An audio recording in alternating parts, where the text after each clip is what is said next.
Welcome to Kenton's videos. Enjoy the video. In this video, I will explain how to program a Nissan Maxima key fob. First, gather all the key fobs you want to program, including any existing ones.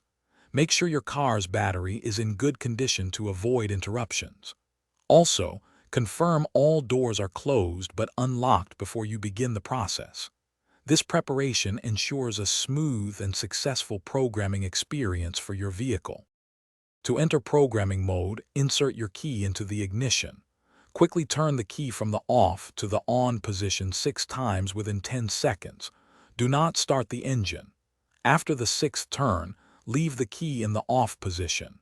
Your vehicle's hazard lights will flash 2 times, confirming it has entered programming mode. This indicates you are ready for the next step. Now take the first key fob you wish to program. Press and hold any button on the fob for about 1 second. The vehicle's hazard lights will flash 1 time, confirming that this key fob has been successfully programmed. If you have more key fobs, repeat this exact step for each additional fob within 5 seconds of the previous one. This ensures all fobs are linked. To exit programming mode, simply turn the ignition key to the on position.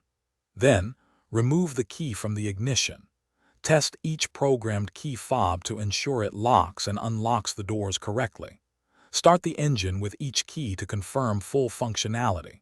If you're looking for ways to simplify your daily routine, check the description below for a link to some fantastic leak-proof meal prep containers and other great deals. Thanks for watching. Consider subscribing if we helped you.